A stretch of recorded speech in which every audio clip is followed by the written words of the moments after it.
It just cleans better. With a diamond weave texture, your family can use less while still getting clean. Goodbye, itchy squirm. Hello, cream bottom. We all go. Why not enjoy the go with Charmin? At Hampton Law, our primary goal is to provide non-traditional yet effective solutions and redefine the approach to client legal concerns. As your trusted legal advisor, we believe in sophisticated, personalized services that eliminate the confusion and complexity sometimes associated with legal matters. Our high standard for client care and concern, coupled with our extensive legal knowledge and skills, make Hampton Law a resource focused on the protection of the client's interest and overall goals. We value our clients and truly enjoy working with them. Visit thamptonlaw.com to conveniently schedule an appointment online. Tamika Hampton Esquire, 1631 Rock Springs Road, Suite 336, Apopka, Florida, 407-494-1471. thamptonlaw.com. Nope. Nope. Come on, him? Ooh, I like him.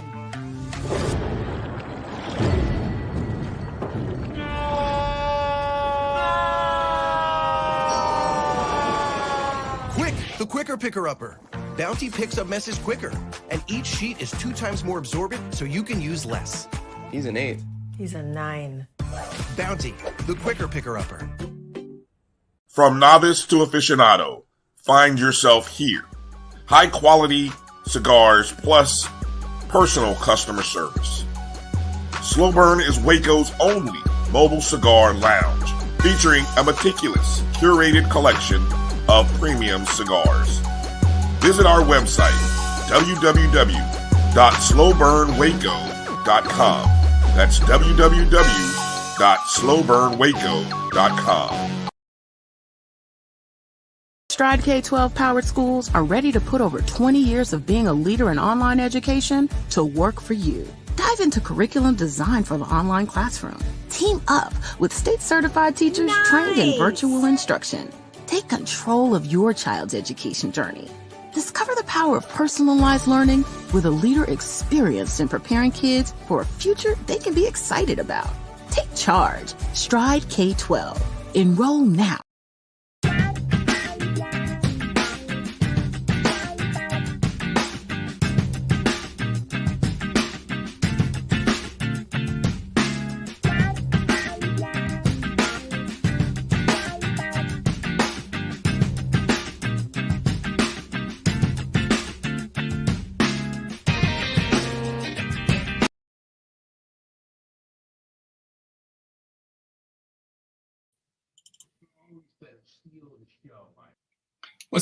What's up? I wasn't ready. Today is the 5th of July, 2023. And just for the record, I see the Roy comment. I don't see the My JVN comment. It must be from somewhere else because I see 2 different icons. So we're trying to look something different, y'all. So we're going to see how this works. Y'all can give me some feedback when the show is over with. This is Welcome to Random Thoughts with DVP. Of course, I am your host, DVP. Let me cut my light on here, make it a little bit brighter. I don't know if that helped a little bit or not, but anyway, it is the 5th of July. I got a lot to talk about, but then I got a lot I got to do. So I'm going to try to keep this as focused as I can. Y'all know how I am. Sometimes I can stay focused. Sometimes I ain't shit. This might be one of the moments, but I'm going to still stay as focused as I can. All right. So everything being said, what I want you guys to consider on this day after Independence Day, despite how you feel about who it's for and what it's for, I want you to understand the independence of who you are. Whether you are a black man like me and you believe in celebrating Juneteenth, or whether you are a black like Candace Owens and you want to celebrate July the 4th, make no bones about it. I am, despite all the hype, I am an American. And I'm okay with that. Everybody wants to be something different, and I'm okay with that too. To me, it's kind of like religion. Be whatever suits you. Just don't push your beliefs on me. Because, yeah, Just don't do it. All right, thank you, Trina Marie, the one and only. So be who you want to be, believe what you want to believe, live your life, live the best life you can for you. Just don't try to push your life on me. All right. So as I'm debating with people, because I like to debate with people sometimes, and every now and then it turns into a full-fledged unconventional conversation when we talk about certain things. And as I'm looking and I'm watching the news this morning, and it shows that every year, the 4th of July is getting to be more and more violent. Every year, more and more things are happening violently. That particular day rings out. Every year, as I'm looking at society and what we should be paying attention to as we talk about who's trying to distract us and who's trying to bring us down, I come back to the same realization that the person trying to bring us down more often than not looks like us. I was having a debate with a gentleman who wanted to put everything on women. I believe the women have their fair share of blame. Uh-oh. I ain't gonna never get away from that. But are they solely to blame for everything? 17 mass shootings, according to Joe Mo. And I have no reason to disbelieve him because we pretty much on the same news. 17 mass shootings were recorded across the country over the 4th of July, this holiday weekend. We know about the ones in the major cities and all the rest of them. And we're going to use the same definition that the national gun people use, not the NRA. A mass shooting is where 4 or more people are injured, not counting the shooter.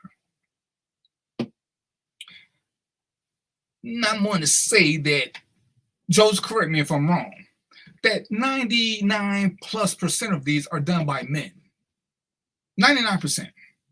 And I never see men holding men accountable for this, which kind of amazes me because we want to hold everybody else accountable for something that's going on with us. But this is one of those things where when it's time for it, we run at the accountability factor for this. And I was watching the show about drugs and the devastation that it did on our neighborhoods. I don't think anybody can argue with the devastation that it did. But I'm wondering, do we take into account what the drug dealers did for our neighborhoods or for their families? And I'm talking again, most of the drug dealers were men. But more often than not, I see men, dudes, males, whatever you want to call them for this conversation, always wanting other people to be accountable and responsible. And we find a way to blame everybody for all of our misgivings. That puzzles me. It baffles me. The bullshitteriness of it all.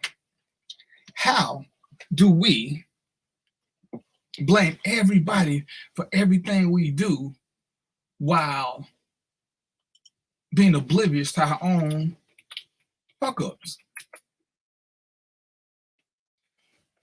And it goes to something I've been looking at, when the simp word comes out, when the Captain Save-A-Hole comes out. We are shitty at taking any kind of accountability and responsibility for what we got going. And that bothers me because I don't know why we do this. Well, I'm lying. I do know why we do this. I know exactly why we do this. It's easy. It's easy for us to deflect and redirect and blame someone else simply because. Should we do anything different? Why? When it's so easy for us to blame another person and ask them to, hey, make my life better. Hey, don't hold me accountable for shit because I ain't nobody and I can't control myself. Because that's kind of what we say. So make me understand how we get to the point of leadership. Because I'm confused. What are we leading if we're afraid of everything? What are we leading? I don't get it. Because clearly we don't want to be in charge. Clearly, we just want somebody to blame. Clearly, we don't want that smoke because it's not conducive to anything other than us having to step up. And I don't get it. Joe, you still with me, sir? If you got 20 minutes, I just sent you a link. Can you come on and converse with me, sir? You know I miss our conversations. So Joe, if you got the time, come on and link up with us. And I'm gonna get back to this. Let me write this down.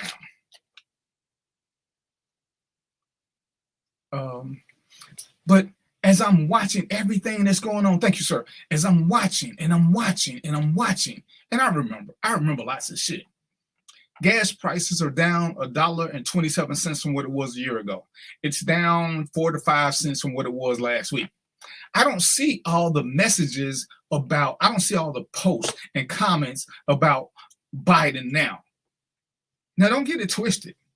I've said before, the president has nothing to do with gas prices. But when we look to blame him for something, the same group that blames him should look to unblame him. This is where my confusion lies. Because as we look and, hey, Roy, when you see Joe, let him on. As soon as you let him on, I don't need an intro for him. As we get to this is the same thing when we talk about politics and we get into Democrats and Republicans. Because then I don't understand how we don't give credit where credit is due.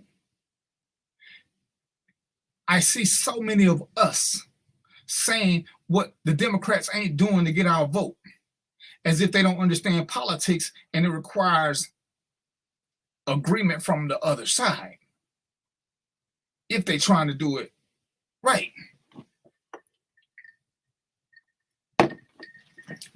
Because I don't know any Democrats that voted to ban abortions. I don't know any Democrats that voted to not change the gun laws. And if we're being totally honest, I remember for 8 years, I remember this.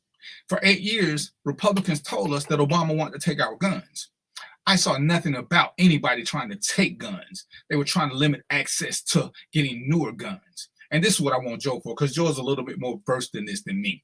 And I would like his feedback on this. They said the same thing about Biden. And it was never, I don't ever remember anybody recalling that everybody bring their guns in. Ain't saying it didn't happen. I'm just saying I don't recall it. So when we're discussing these things, why is it we come up with these alternative realities and quote things that aren't true or that cannot be verified? This is where I'm setting you up for the conversation. See, this is where I like to have a conversation with intelligent people, because I don't have to set them up. Because as people will argue with me with this point, see, we have the power to believe misinformation. We have the power to believe disinformation. We have the power to promote false information, lies, innuendo, and total fuckery. And we do with reckless abandon. Reckless abandon. But then when I ask the question, or when the subject comes up about being racist, the first thing we holler is we don't have any power. So, what is power? Power, by definition, not none of the shit y'all make up on the fly. Power, by definition, and I got this from the dictionary, is the ability to do something or act in a particular way, especially as a faculty or quality? The example is the power of speech. The second one, the capacity or ability to direct or influence the behaviors of others or the course of events. Social media. So when we keep saying we don't have power, and I'm confused, where don't we have power?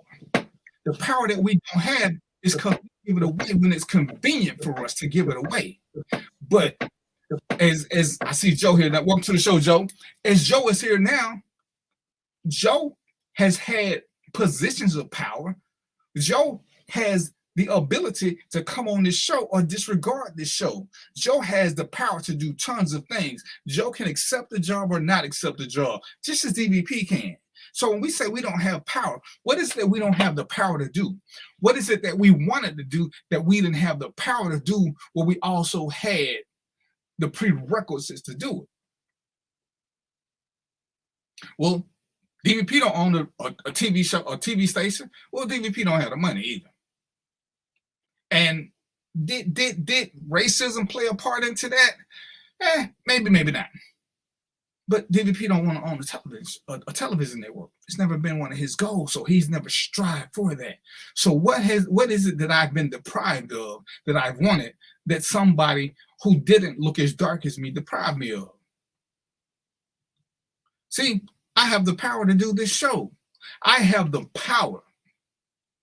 I have the power, because Roy gave it to me, to invite people to the show. Roy don't say who can and can't come. This is Roy's station. My JBN is Roy Evans' baby. Roy Evans has the power to dictate what will and what will not be on my JBN. This is, as they say, actual factual. What up, Craig Sims? So when we're talking about the power that we don't have, it's because we like giving it away. Did he really use a Star Trek background? I like that, Joe. You my dude, not the United Federations of Planets. Yes, sir. Oh. Yes, sir. See what I'm saying? He got the power to do that. Now, I know we're going to play stupid and say, oh, well, we don't influence this or we don't influence that. And this is why I want Joe here, because Joe is my dude. Joe had influence. I'm not finna sit here and lie and tell you DVP ain't got influence. I've gotten inboxes telling me things that we've done on the show were influential in other people's lives, which is the definition of power. Let me read one to you again. The capacity or ability to direct or influence the behavior of others through the course of events. So if something I did on this show influenced somebody else or directed their behavior towards something, that means I have influence.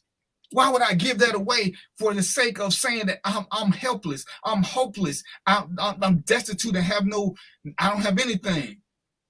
And Joe's in Chicago. Why would I do that? But we have power, but we love to give it away until we want to be kings and demand submission. That in and of itself is so confusing. That in and of itself is so, as Stephen A. Smith would say, as a 9, as a 10, as a 11. We have power. We have power. Now what you got? Oh, we had a black president. We have a black vice president of the United States. Oprah Winfrey owned the network. Tyler Perry owns a network. So what is it that black people have not owned that will give them the prerequisite to power? Michael Jordan owned a basketball team. Don't know black won a football team. There's too much going on with that. But there are blacks who could afford it. Most of them just happen not to be American blacks, but there are blacks who could afford who could afford to own a football team if they wanted to. So what is it that we want that we don't have? Joe, your mic on? Mic is on.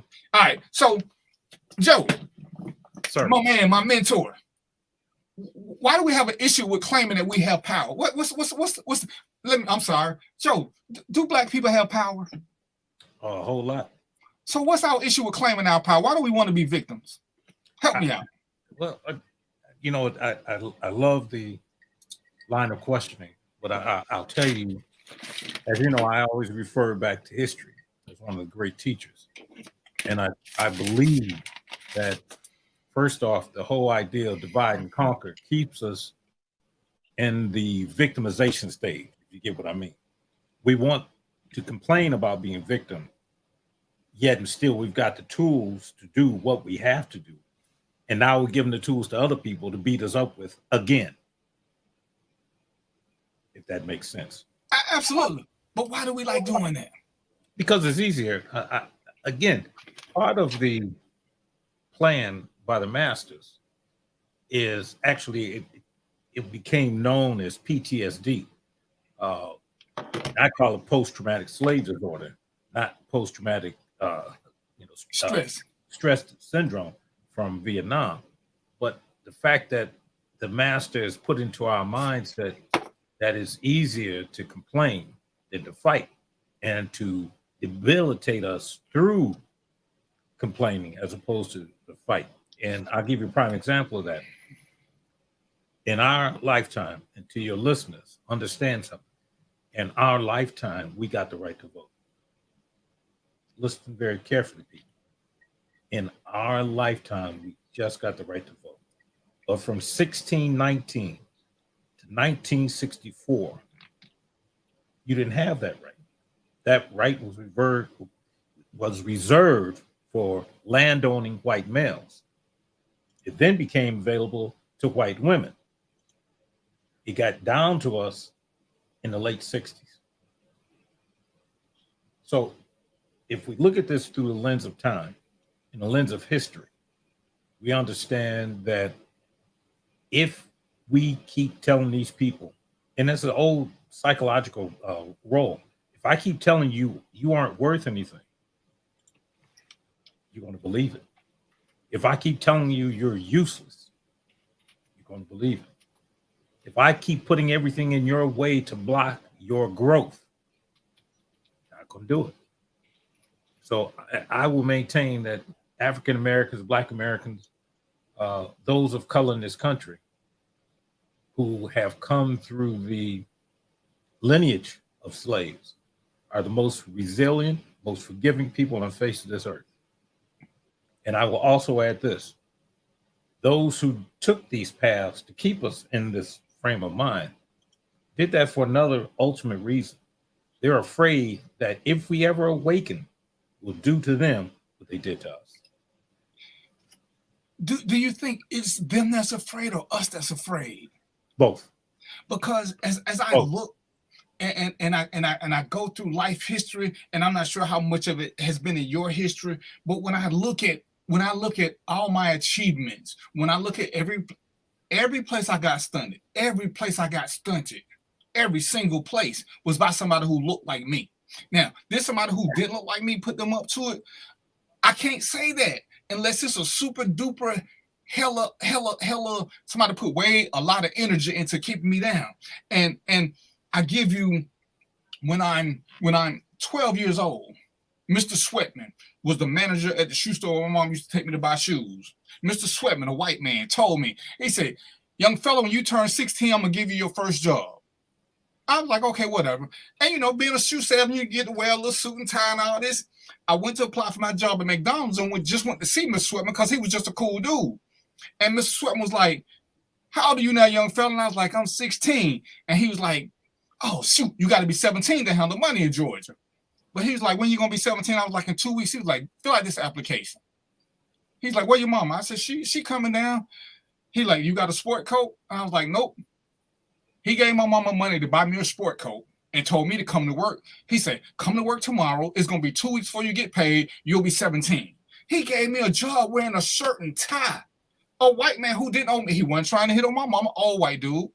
He wasn't trying to hit on my mama. What 17-year-old, 16-year-old boy gets a job wearing a shirt and tie from a man who promised him a job 5-6 years ago?" I'm like, wow. So when people say, "Oh, white people this," I have a tough time. And I know he's a unicorn in my world. But then I got other white people who help me do stuff. I got, it's like, so, but every time I hit a roadblock, it was somebody black. "Oh, who you think you are? Oh, they don't like you." Well, why they don't like me? What's not to like about me? "Oh, they gonna pull you down." Well, they didn't have to give me shit. So why would they give me something to pull me down? You trying to tell me I can't achieve to be something because they didn't give it to you? So it's like, I'm trying to hear this. I'm trying to hear this. I had a car wreck when I was married, and I had like a really bad car wreck. I mean, they took me. I live in Douglas County. They took me 60 miles to take me to Grady. That's how bad off I was. And I look up, and the white people from my church, they out cutting my grass. They out, seeing if my wife need anything. They brought their bad tasting food. I can say that now because we ain't friends. But it was white people who came to my aid. Black people would call and say, "Hey, how you doing? You need anything?" But then white people came to my house. I heard a lawnmower outside. I said, "Baby, who in the yard?" She's like, "It's the church." So I'm like, where is it these hateful white people that we keep talking about come from when every time I get hit with a hurdle, it's somebody black who not only has the hurdle, they done took it upon themselves to put the hurdle on their shoulders to make it high. They're willing to go through extra effort to keep me down. So it's like, where's did we get this from? Because, Whitey is the devil, but I'm confused. Welcome to the shit. Oh, it's gonna be a hell of a show now. I got Mo and J Mo. Oh shit now. Well, let me add this. I gotta say this. You hit on something, and we've talked about this a few times. In our career, in our law enforcement career, I've been studied by blacks more than whites. Under a black superintendent, I've been involved in a shooting, good shooting. I had written a couple of grants, co-authored a book on crime stats and all kinds of stuff. I co-authored a book on crime scenes. It was put into use by the Department of Justice. Black superintendent told a friend of mine, "I'll never promote that man." Talk about me. And then he said I was too light-skinned. Damn. Took a white superintendent to promote me. Right? I was going in to do an investigation in a district. And so I walk into the district, I'm in shirt and tie, and this guy's going off about Joe Mosley and his sister, how they ain't whatever. So I'm listening, and a couple of guys recognize me, like, let's get out of here. So I'm listening to this guy, and he goes on for about 20 minutes. So I finally walk up to him and say, "Listen, what did this Joe Mosley character do to you?" He looks at me and says, "Well, who are you?" I said, "I'm Joe Mosley." He walked away because I want to know, what did I do? I don't even know you. But because the enslavers put into our minds that it's better to hate us, hate yourself. Minister Farrakhan has said and has maintained that the love of oneself is truly the enlightening part of this travel. Because if you love yourself, you love somebody else. But if you notice, that's not the only person that said that. Most religions will teach you to love yourself in order to love others. But we've been so indoctrinated, so beat down, so inculcated, immersed in other people's BS that we can't love us because we have to be in a position to be better than someone else. I don't know if that makes sense to you, but make a lot of sense. So, Joe, in this PTSD, and we're gonna call it what it is, this post-traumatic slavery disorder. Yes. Where do we all of a sudden decide that we wanted to be the slave master? Because if we're gonna go for factually speaking, that the slave master wanted to keep us down. When did we start wanting to be the slave master and we still blaming him? Because I'm trying to figure out. I'm glad, but see, you answered your own question. Let me say this before you go, Mo. Go ahead. Here's the deal. If you talk and read history and you look at how they separate us from field hand to house niggas, if you notice that in the particular history of the house niggas, that they became the surrogate slave masters. They would turn the house hand into the surrogate and make him or her their surrogate. They will beat you harder. In fact, if you read some of the slave narratives and listen to them, they will beat you harder than master to prove a point. Yeah. That has not been lost because we still got, look at the boy in North Carolina who got up and said that slaves owed their masters reparation. He just said that, and now he just said something else even stupider this week. So look, put him in the eyes of history. Where does he fall into that vein? I know my family were field hands. I've got the documentation. I've got great grandmother's sale papers. I got that. I have a sense of self. Everybody can't say that. But if you go to these other factions, everything they point to is where they came from. Because if you know where you came from, you know where you're going. But if we claim to be woke, if we claim that we know this and we know that, because I hate that term. Me too.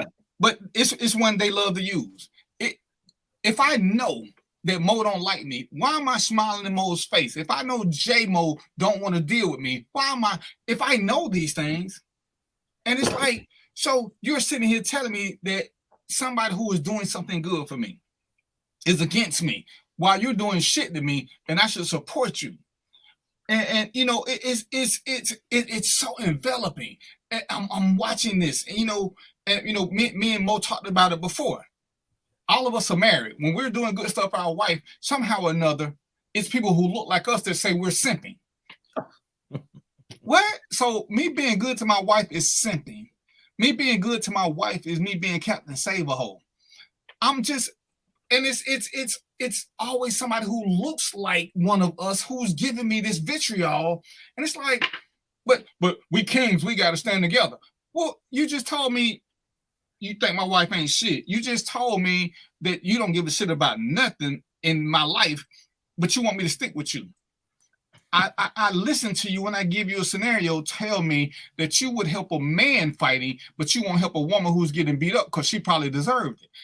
What in the hell? Don't get me started on that situation. And I don't want to be graphic, but you know, my wife said it best. She's like, who you trying to get to give you a blowjob? This dude or some woman? Because it's like, I'm watching this, and again, we got no power, but we got the power to make bad decisions, not the bad decision. I have the power to hold on to Mo's leg as I'm drowning to make sure he don't save himself, because we friends, we should die together. But I ain't gonna grab the white guy because I'm just not gonna grab the white guy. I want to grab Mo. And it's like, I'm trying to get this because I had the power of choice. And every time I hear somebody say we ain't got no power, I want to just go through and slap the shit out of them like 200-300 times. I want my ticks to kick in and just if we ain't got nothing else, for me to sit here and say I have no power. These two gentlemen on my show, because I had the power to invite them. Well, that ain't real power. Well, it may not be real power for you, but hell, if I want to end this show, all I gotta do is hit a button. What's making you guys stay? Your power of choice, yes? What made you guys come and spend time with me? The power of choice. It's like, how much power do you think you should have based on what you put in? Because some of y'all ain't did shit to have power, and they still gave you a Facebook page. So you got the power to express your thought. You got the power to disagree. You got the power to be an asshole. That's power. Because as Joe, you was hitting on this earlier, as slaves, did we have the power to bitch, to be assholes, to say we didn't feel like coming to work? Nope. So did we? What'd you say? We didn't even have the power to vote or have a voice. They didn't even have a voice to be ignored. So we got all this going. I hear you on one point, not you guys. Respect our ancestors, respect this, but then you denounce voting. They don't care what you want. Who told you that? Who told you that? I guarantee it was somebody who looked like you. Yep. It was somebody who looked like you that told us our vote don't count. So you sit back, I ain't voting because they don't give me what I want. Well, it ain't about you, player. It's about us. It's about us.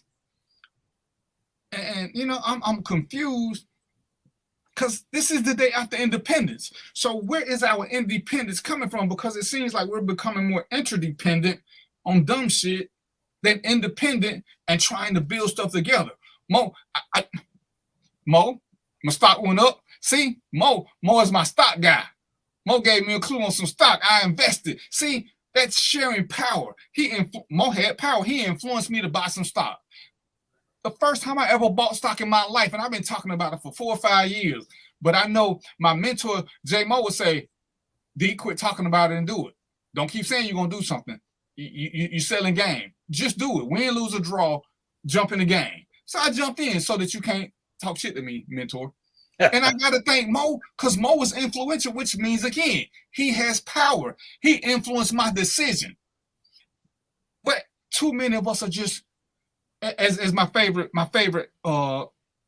piece says, we giving our power away. We giving our block away, one rock at a time, one Glock at a time. We just giving this shit away for shits and giggles and not getting anything out of it. Why do we have this problem being independent if we want to be kings and queens and rulers of whatever 9 realms or whatever this shit is that we love to be? Because being woke and being kings is the 2 things I hate most right now. Because I don't understand either one of them. But Mo, come on in, give us something, man. You're sitting over there. I was waiting for you, man. I'm waiting. You know, this is double Dutch, man. I'm trying to be respectful, man. Double Dutch. Double Dutch. You got to jump in the right time or the ropes will jack you up. You know what I mean? So look, I just wanted to. So I'm gonna rewind it just a little bit, and then we can jump right back where we were, because I wanted to talk about when we was talking about, you know, white people and black people, and I want to make this point. I ran into good black people, good white people, bad black people, and bad white people. All right. So, you know, I had some white folks who actually, you know, I grew up real poor. I had some white folks that actually fed me, and, you know, they taught me a few things and, you know, helped me figure out life. And then on the other side, I had some black people that I was around who, you know, because I was poor again, they would talk about me, you know, make me feel bad. Right. Then on the other side, on the flip side, I had a brother who would come up to me. I see this cat, man. I'm in the pizza shop, man, playing the video game. You know, he would come up to me every now and then, man. This cat would just show up. Next thing I know, he right behind me, and he'd be like, "Hey, man, you doing what you're supposed to do? You doing your homework? You doing this? You doing that, right?" And every time he did that, you know, I came from a real convoluted, poor environment, but every time he did that, he had me thinking. He started me thinking, and I was like, okay, so these are some things you're supposed to do, because I ain't have nobody telling me what I'm supposed to do. You know, I learned on the fly. I don't know about Joe and DVP, but I kind of learned life on the fly. You know, it wasn't nobody there kind of teaching me, saying, look, go this way, do this, you know, find out that way.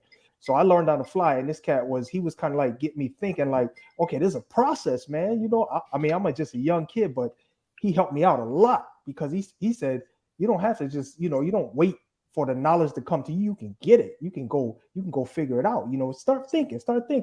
So I ran into both types, man. I ran into, like I said, good black people, bad black people, good white people, bad white people. It was across the board for me.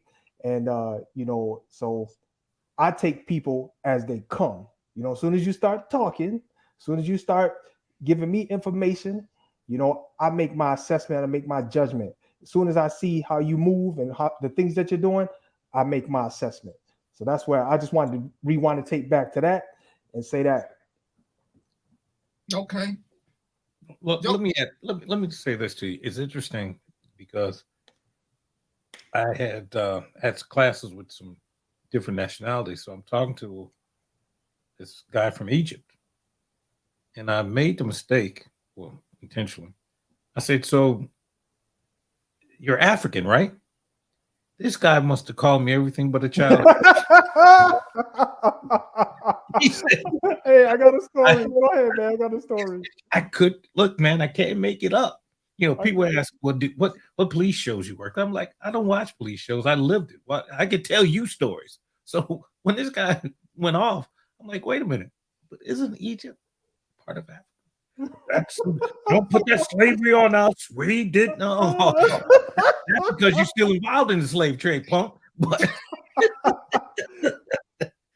he went off. I couldn't believe it. But I had to share. Joe, I got a story, man. I gotta follow this story up with that story. I gotta follow it up, man. Because look, where I was working, I worked with a dude who was Egyptian, right?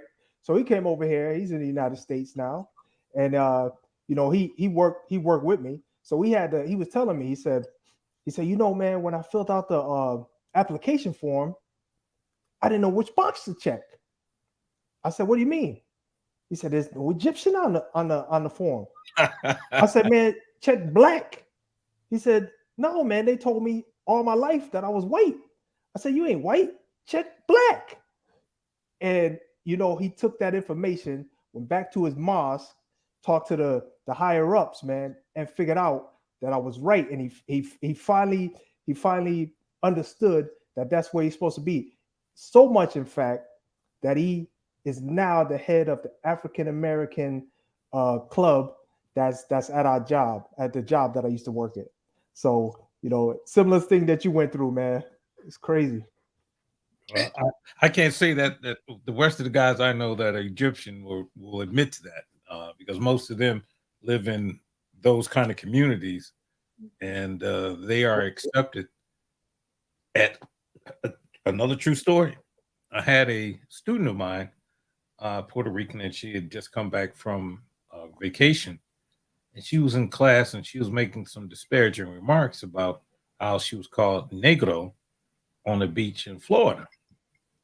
And so she was going off in class. Well, you can't call me. I don't accept that. So I waited till class was over. I said, let me talk to you. So she says, yeah, professor, what can I do? I said, well, two things. Understand that Puerto Rico was a slave state. You just got off the ship quicker than we did. So don't ever deny that you were Black in your heritage. Of course, she never took another class from me, but at least somebody told her that there is some Negro in your blood. You know, so yeah. Oh man, that's funny. Y'all gonna get me put off the air. Well, you're such a listen. You're sitting there with your Black Panther shirt and don't do that. Don't do that. Don't do that. And the chair with the little ears on it. Look, bro, how do I block this guy, bro? How do I block him? I had to put on my federation because you got the Black Panther look, man. You copy, my brother. And you know, it's funny how much I hate that movie. And it's crazy because I couldn't look at it. You know, I was told to look at it as a Black movie, how progressive it was for Black people. And after I saw it, I was like, what fucking movie did y'all watch? If somebody would have just told me to look at it as a Marvel movie, I thought it was great. But when you tell me look at it as an example of Black power, I was like, you got to be shitting me. I said the movie started off with them leaving a child behind. So there's an absent father. Two men are fighting. I said, so I'm confused. This all black movie started off with white people. I'm confused. Then they gave all the technology to a white guy. I said, I'm confused. Well, I say, and I'm chauvinistic. Did I miss the part where these men had women fighting for them? That's against everything I believe in. I said, so I'm just not getting this as a Black power movie. I said, so, hey, y'all like what y'all like. I said, but for me, if y'all looking at the movie as a Black empowerment movie, y'all missed me. I lost on that one because I saw nothing that made men look good. As a Black male, I was distraught by the Black portions of the movie. Because did it not start off with them fighting and leaving a child behind? Ain't that the shit that we are fighting against? Look, again, we're losing sight of what we should be doing. He was fantasy. That's like saying Thor about white folks. A lot of that was entertainment, DVP. It was entertainment, man. Entertainment. I got that. DVP. No. In your defense, and I get it. The fact that we as people look for something to relate to in any form, we go to extremes. We're looking for that part of America that grandizes us as much it does them. And therein lies the problem, because now we've taken the arts from art and made it political, whereas they keep a church and state separate. And that's where we're having our problem. Yeah, that's a good point. But you know what? I understand DVP because I could see the Black America. We have expectations, man. You're gonna send me to some movie named goddamn Black Panther. I got expectations, man. You know what I'm saying, Joe? I got expectations, man. I had the comics. I remember when I wasn't supposed to buy comic books. I remember comic books being 10 to 12 cents. And I would spend my paper money on that. Used to just burn my parents' rear ends. Of course, I got my rear end a couple of times. But had I kept those comic books, what would they be worth today? And remember this: when the Black Panther character came out, when Stan Lee actually created him, you should read that part of it, and then you have a better appreciation. Did the movie do it justice? Well, I can tell you from the Marvel side, did all right, but didn't do great. But Stan Lee actually did a whole thing of why he invented that character, and that's something that we could talk about too. Well, so hold on, man. I gotta say this because I know Roy probably know all about this, but I'm trying to figure out how come they never did a movie on Power Man? Y'all know who Power Man is, right? There's actually a black brother with slave chains on. I know Roy know who he is, man. Well, there's a couple of characters that could have done something on. I mean, yeah. But if we want this, why can't we accept it? Why don't we hold men accountable when we see shit happening and we don't see men stepping up? If we go back to that shooting with that woman, and we're gonna talk about that on another show, but at the restaurant where her son did the shooting, we saw the video. There were men there who did absolutely nothing. And this is what we want women to follow us. We want to be leaders, but we ain't doing shit to be followed or to be led other than running first. And it's like, but nobody talks about this. And I've watched enough videos with women being persecuted to see or hear a male in either in the video or filming it. And it's like, well, women do this.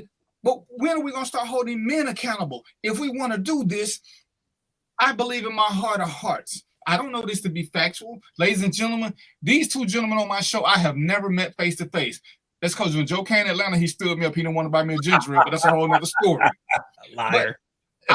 I believe in my heart of hearts. If they were somewhere and Trina was there and something happened, Trina ain't gonna tell me. She said, "Yeah, I saw your boys run out the door." That's just what I believe based on their interaction.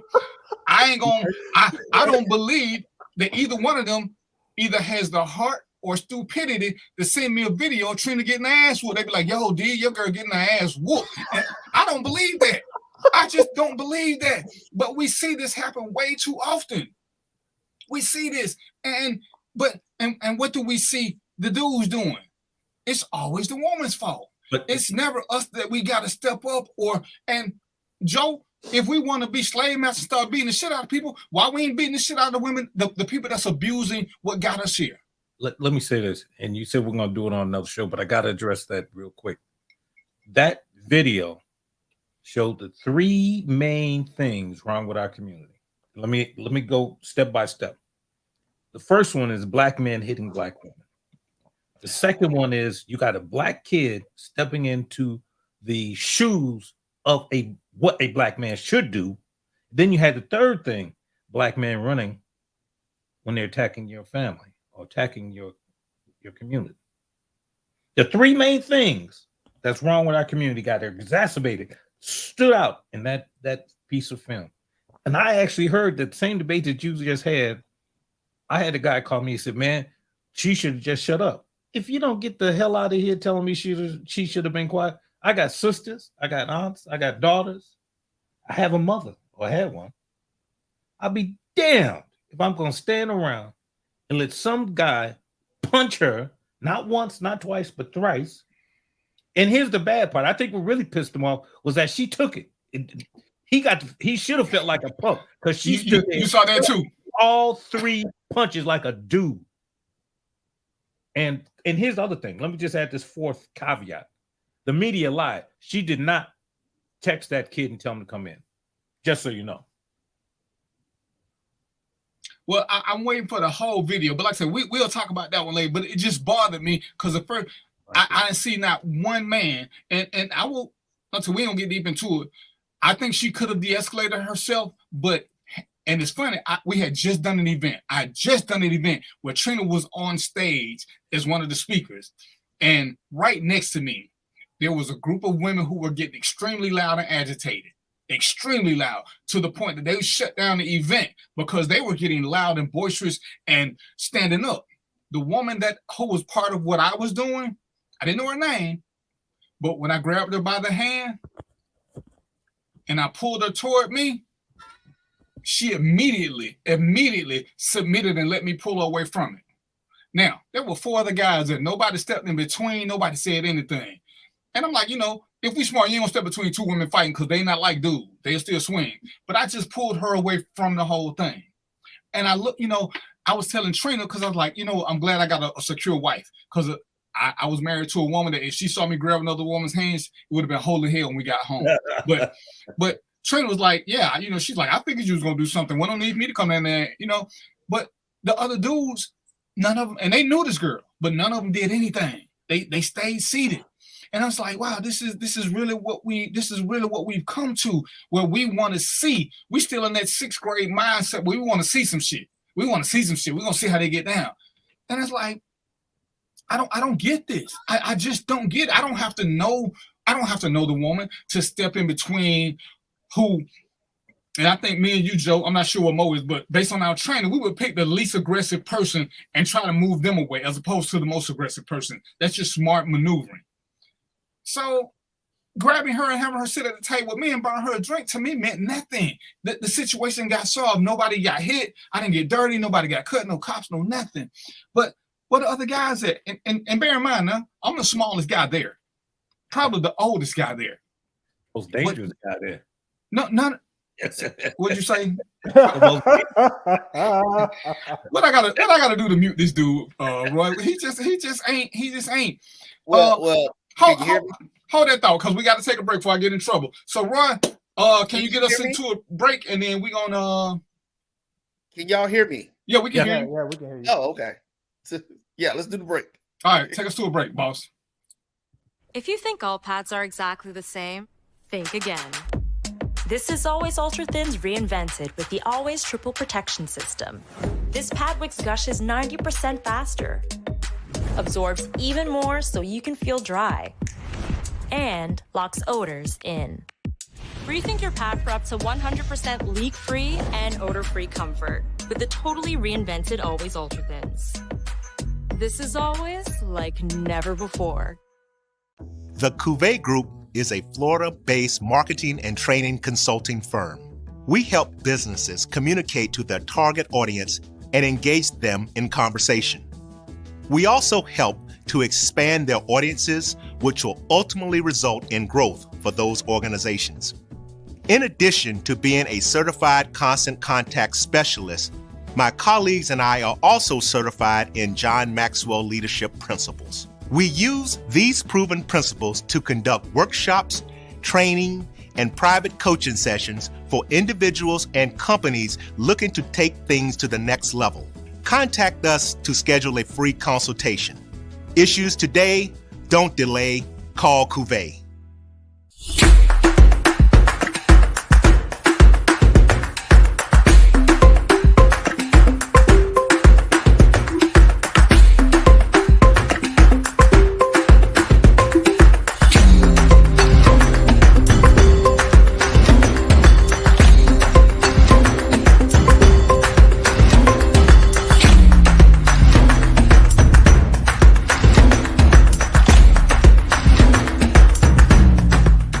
Looking for the latest information on Southern University sports, the Southwestern Athletic Conference, and HBCU athletics, there's only one place to go. Tune in to the Carlos Brown Show, exclusively on the Black College Sports Network. T. Madden & Associates is a sophisticated and experienced law firm located in your neighborhood. We're turning injury to cash. T. Madden and Associates obtained almost $2 million for my injury. They turned my injury to cash. Now, we can't guarantee how much your injury is worth, but we've recovered millions for our clients.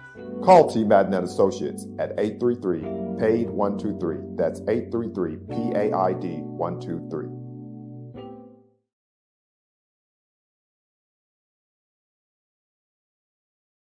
Stride K-12 powered schools are ready to put over 20 years of being a leader in online education to work for you. Dive into curriculum design for the online classroom. Team up with state-certified teachers trained in virtual instruction. Take control of your child's education journey. Discover the power of personalized learning with a leader experienced in preparing kids for a future they can be excited about. Take charge. Stride K-12. Enroll now for the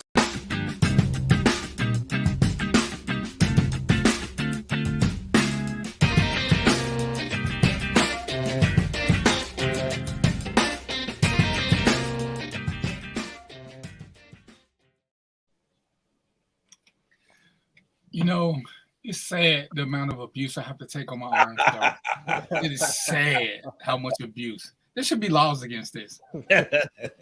Anyway, what were you about to say, Mo? Because I don't know what I'm gonna do with Joe. Oh yeah. Let me see. I think I wrote it down. Okay, so yeah, we was talking about the situation where DVP was commenting on men or somebody else who maybe should have got involved and should have helped. And I want to share my own personal story. And whether or not I did the right thing is not the point. It's just my own personal story on how, I was in a situation similar to that and how I handled it. Well, it turns out I lived on the first floor of a 3-family home. And on the second floor, the landlord lived on the second floor. And what happened was his son would come by with, I guess this was his girlfriend or wife. I'm not sure because I didn't talk to him that much, but he would come by the house with his girlfriend or wife. And every single time, I kid y'all not, man, every single time I saw that man and that lady, this lady would look at me like, I don't know if y'all ever seen this. Y'all probably seen it because y'all, the profession you in, you probably seen it. But this lady, I could look in her eyes and I could hear the words help. I know y'all know what I'm talking about. Maybe everybody won't, but as soon as I look at her, I was about to say hi or whatever, and I got to see the words help come right out of her eyes, man. And then the dude, he would speak or whatever, or he wouldn't speak, and then they would go up to their father's house, to his father's house. And every time I saw her, kid y'all not, every time I saw her, she had a new something broken or a new, some kind of damage. She had like a broken, her arm was in a sling one time. She had a black eye one time. Something was going on. I don't know what. I'm thinking maybe she's into contact sports. I don't know, right? So anyway, at the time, I wasn't sure how to handle that. So the only person I had to reference at that time was a friend of mine. So I went to him and I told him, I said, man, look, there's this girl upstairs, man. She always come over with a dude. Now y'all can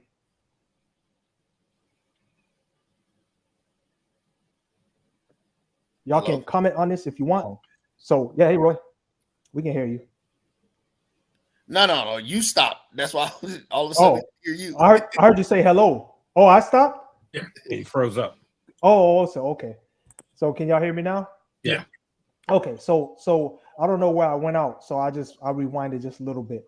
But anyway, I would see this girl every time she would go see her dad lived on the second floor of the house where we lived, and she would go visit him, and she'd be with her boyfriend. And every time I saw her, she would have a new injury.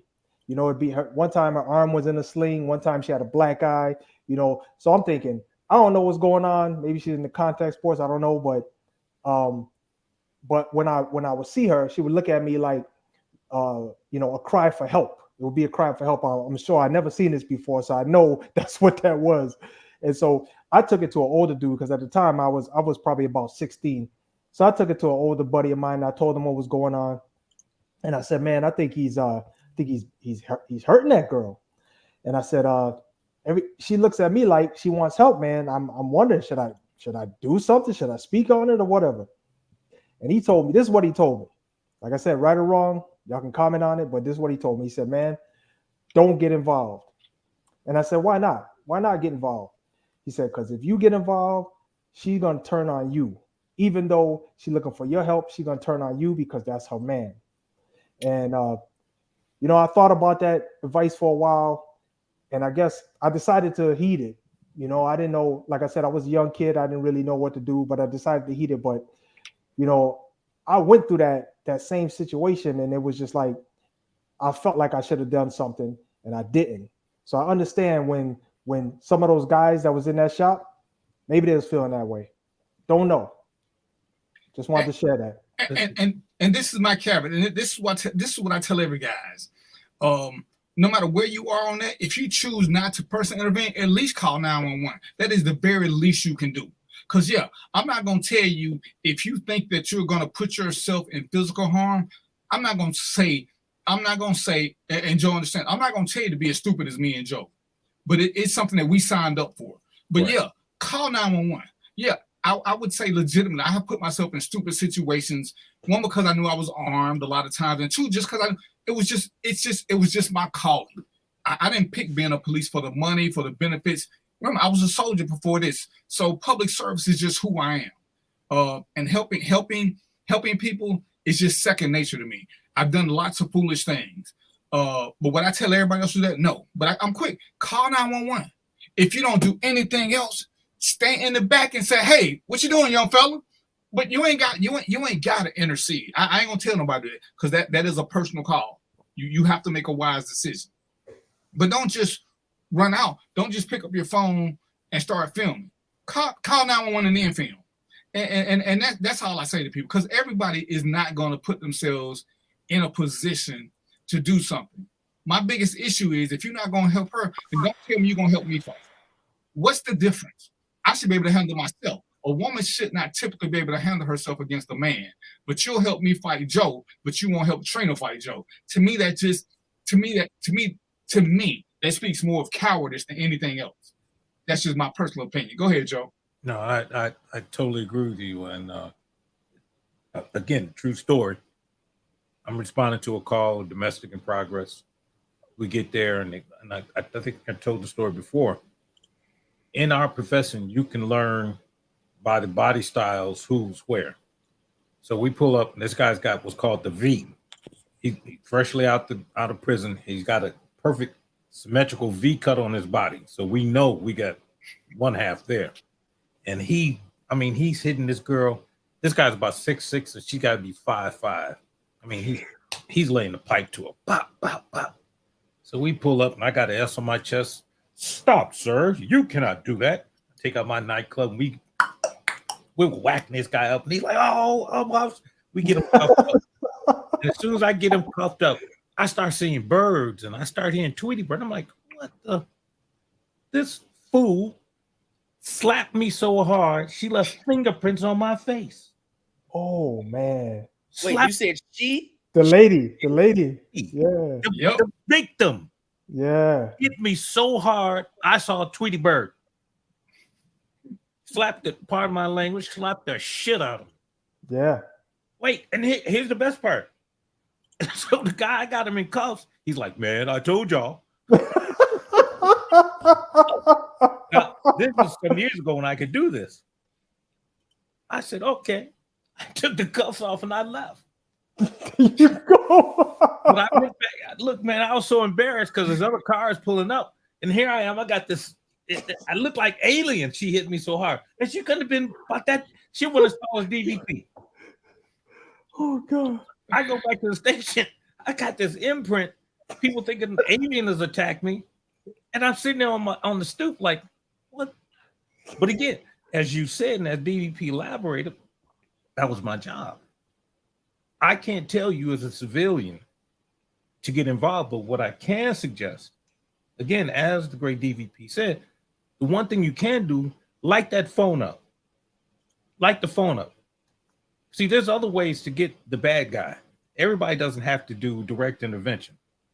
Make the call. Tag his plates. Do something. But the real thing is that you do something as opposed to nothing. Yeah. Yeah, what do we say? If you're not part of the solution, then you're part of the problem. So you can't have it both ways. Right. And go ahead, sir. I didn't mean to interrupt you, man. I just wanted to ask y'all about that scenario that I told you then. Did I do what I was supposed to? All I did was talk to a buddy of mine, and he told me not to get involved. So what would your advice, if you guys were in the same, if I came to you, I'm a 16-year-old, I came to you, and I told you that same story, what would your advice be to me? Call 911. I'm gonna just say call 911. Here's the problem, particularly in the systems as they work today.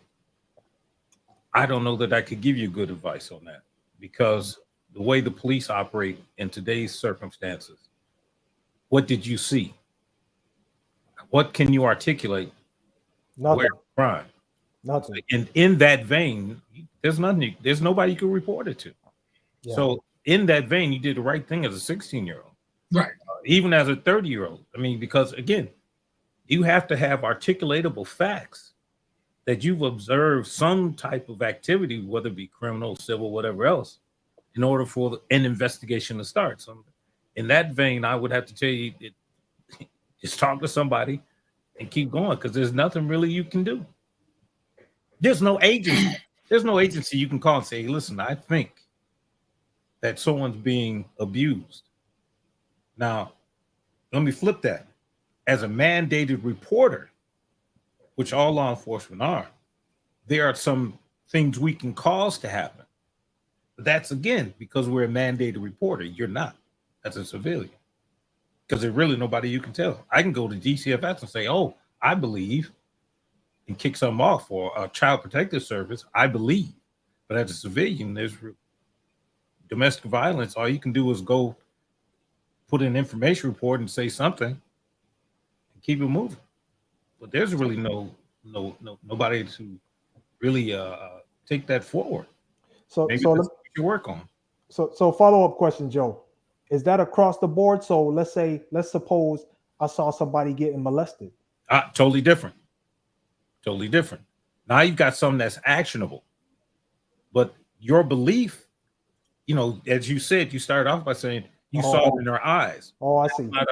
That's not articulatable. That's not actionable. Oh, now, you were probably correct. Don't get me wrong. You're probably correct. But if you see an activity, now I can take action. Now I can direct action on that. Oh, I see.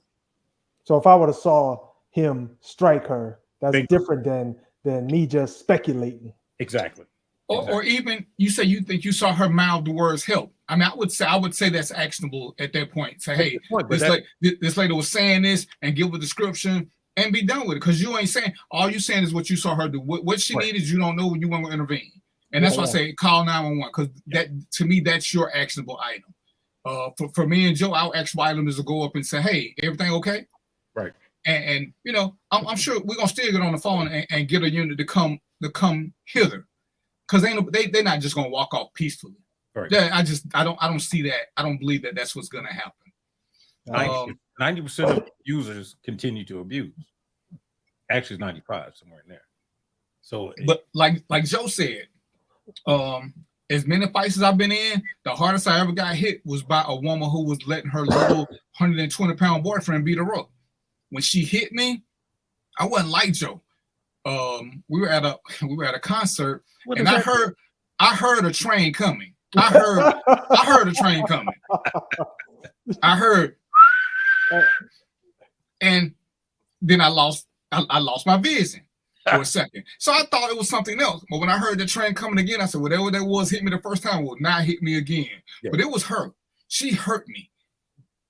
All the fights I've been in, that's the only time I have been hurt to the point where when she was swinging the second time, I felt the teardrop from my eye. And that wasn't none of that Snoop Dogg shit. I felt the teardrop coming down because she hurt me. Yeah. And it's just, that's where we run our biggest risk in those events. I don't regret it. But it was my first one. I was a rookie cop, and I, thinking I'm doing the right thing. So you couldn't beat this 120-pound dude, but the way you just hit me, you hurt me. You hurt me. I done got hit by cars. I done fell off a roof. None of them hurt as bad as when she hit me. None of them. Yeah. It wasn't even close. I almost quit that day. My dad was like, you out? I was like, man, I don't know. I just don't think this is for me. I wasn't even there working. I just wore a uniform so we could get in free. This ain't for me. I don't know about this getting hit by women like that. But the thing is even with that, there were people who were watching her be abused, and I see it all the time, and I see us men doing it. And I was trying to have a conversation with somebody. Joe, Mo, I'm glad y'all here. We have all types of terms that we use when we claim women are trying to emasculate. I looked up the word emasculate. Actually means taking power from. It's not the masculine version that we all want to do. What? With the scenario I gave, you go out to eat. Your credit card, for whatever reason, ain't working. So your woman, your wife, your girlfriend at the time, date is paying for it. Why does she have to slip you a credit card? I mean, wouldn't you be more embarrassed that somebody thinks you have a girl name than your date paying for dinner? And it's like, why the fuck did? Because how can you be emasculated by your date trying to pay for something that you can't pay for? And it's like, I'm confused. So what's the word for when men try to take women's femininity away from them and make them act masculine? There is no word for that. There's a ton of words for our fragile egos when somebody does something to offend us or hurt our poor egos.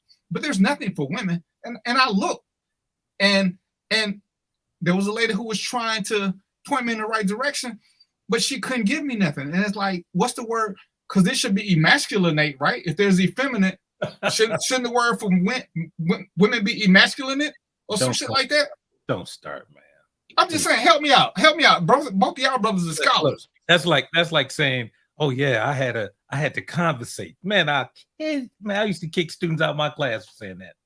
It's a word. It's a word now. Stop playing. Conversate. No, it ain't. There's not. Look, you can't use that in my class. In your class, baby. But you better not come to Professor Mosley's class with conversate. We can have a conversation. But what's the act of conversating? Conversate. Stop playing. My God. In the dictionary, emasculate means make someone or something weaker or less effective. But it ain't a word that women use. Okay. So what's the word for women? When we make them stand up and be men because they got to stand up and fight because our punk asses ain't gonna do it. Do we emasculate our own self? When we have to hit a woman, or we emasculate? You made me hit you. You emasculated me. What? Make that shit make sense. Yeah, I don't know, man. Because I've been trying to find a word for it. Hell, what's the antonym for it? You know, it's like shit. Well, according to Cura, defeminize.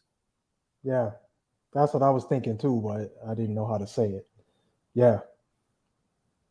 To divest in masculine characteristics, just as defeminize means to divest of feminine characteristics. Yep. I think that's the closest you're gonna get right there. Yeah. Of course, you know, we got to worry about DVP's lexicon at this point.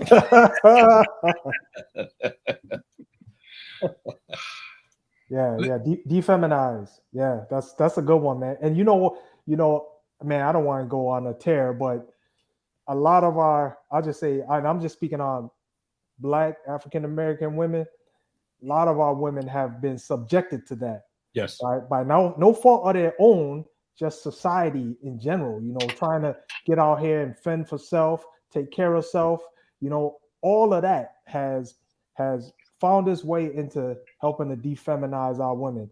And so, you know, now then when you run into them dudes that's like, oh, you know, I'm looking for a soft woman, you know, this and that, you're gonna be highly disappointed, man. This woman had to take care of herself for years and her kids and fend for herself, and now you looking for that soft lady? Good luck. But see, now this is where I do hold them accountable, and I've had this conversation with them when I use the whole scenario about dating, and I say, I don't care what no dude tell you. I'm here to speak logically.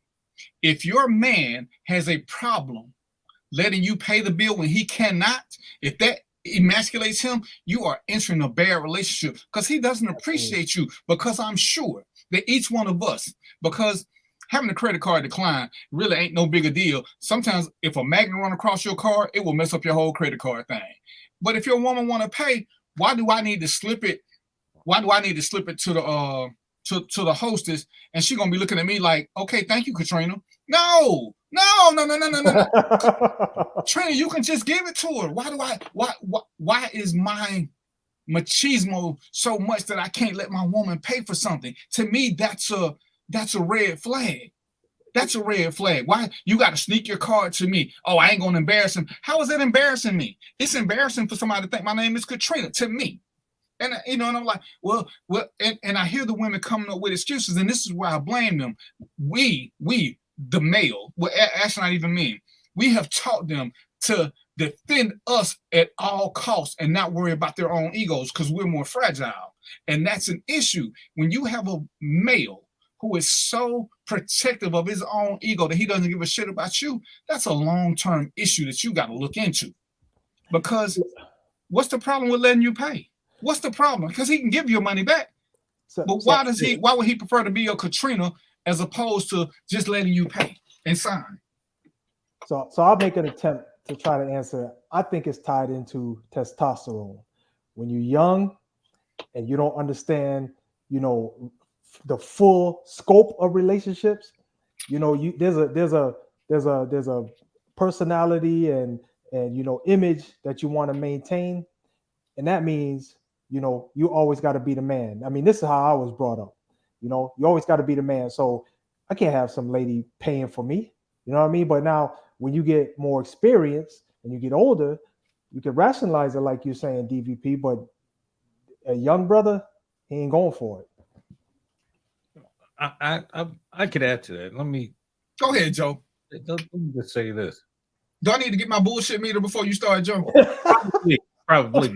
I think that necklace will light up if it feels. Oh, shit. Man, it's amazing. It's amazing how people accidentally get deleted from the show. It's amazing. I swear to God. And second of all, I'm taking issue with you using Trina's name so much. So just stop. Let's just get that stuff. So I'm gonna call her later. But anyway, back to the show. So the reality is that in our society, again, because we tend to emulate other societies, because of where they put us in this position since slavery, we take on all the bad stuff. And what we see happening is the transference of the negative skills as opposed to the positive skills. And again, what's the quickest way to kill off a society? Make sure there's no kids. Of course. Everybody else's population in this country is growing except for guess whose. Look at the numbers. I'll show them to you whenever you're ready. But back to the other question at hand, if my lady, even when I was a young man, if the lady wanted to pay for myself, hey, please. My ego ain't that bad. But see, again, look where we grew up. I mean, I was never raised in a situation where sharing is not caring. I mean, so I never had that. My ego was never that fragile. But again, where does that come from? Everything we talk about goes back to one place. Everything starts at home. Everything. So Joe, hold on a second now, because I want to understand: is it fragile ego, or is it trying to maintain some semblance of your manhood? Because those are two different things. Or fake power that we don't have. Believe it or not, I think it's all three. I would have to say it's a combination of all three. I mean, because again, the fake power is a major. The machismo that we talk about, that's fake. Yeah. I'm the baddest alpha male in town. No, you're not.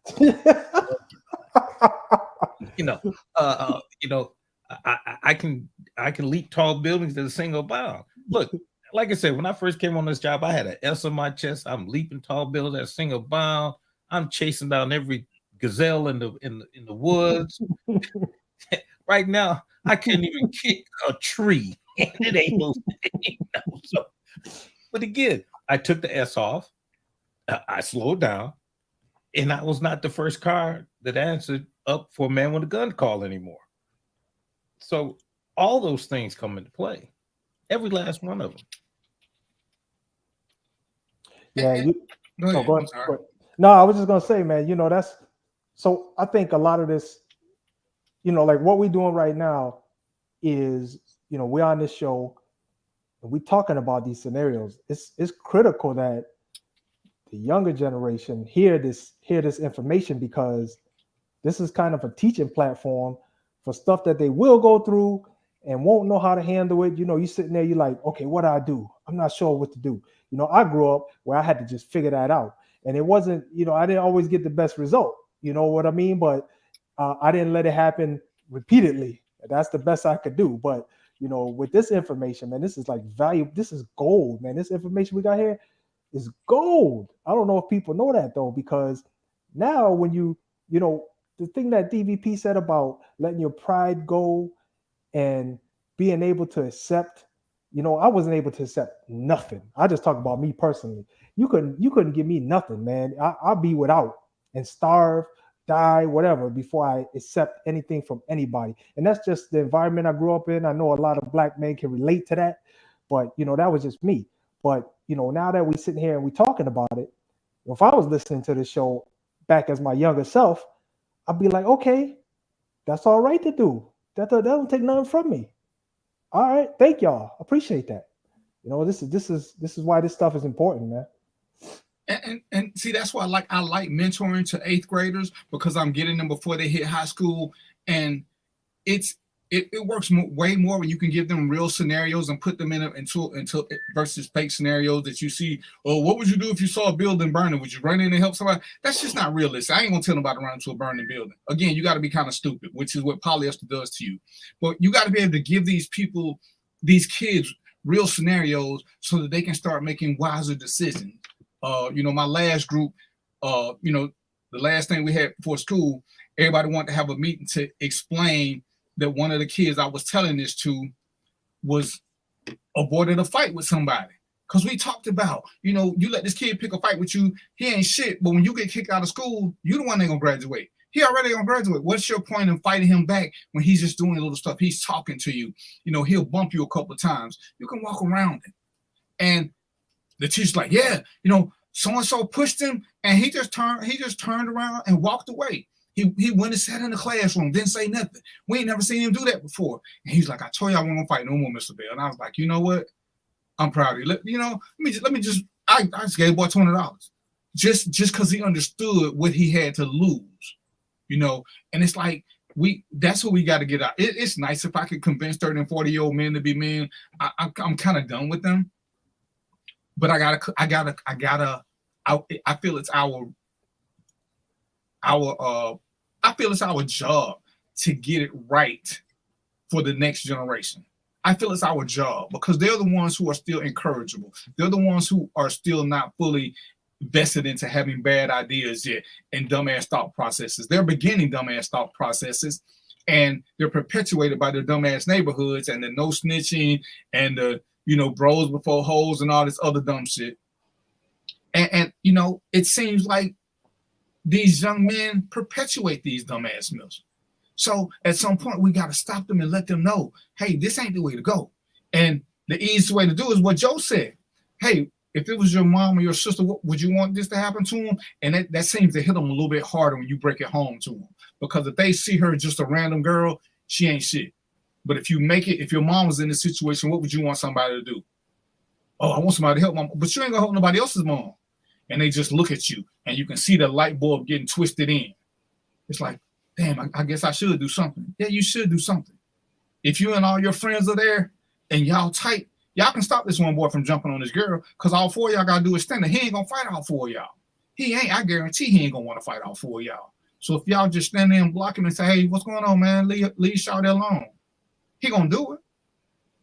Now, he might try to double back and meet at home, but he ain't going to do it in front of y'all. Because to me, that's where the disrespect is. That's when you're trying to emasculate me. When you try to hit a woman in front of me because I ain't going to do shit, you're challenging my manhood. There is nothing that she can say to challenge my manhood. There is nothing that we talk about this. There's nothing that a woman can do that can take away me being a Southern gentleman. I'm going to hold the door open. If she chooses not to say thank you, or she say something dumb like, I don't need a man hold the door for me, that's fine. I won't do it for her. But she can't take away who I am. She cannot take that from me, because if she can, then that means it was never mine. That means I'm playing a role. Y'all with me on this? Because what's mine is mine. Well, but again, what you're showing is the moral value and rudder system that you have available to you. Now, if most of our young men had the moral value that you have, the rudder, we wouldn't be in the position we are today.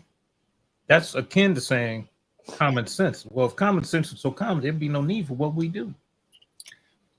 Believe it or not, that's a compliment to you, DVP, and to you too, Mo.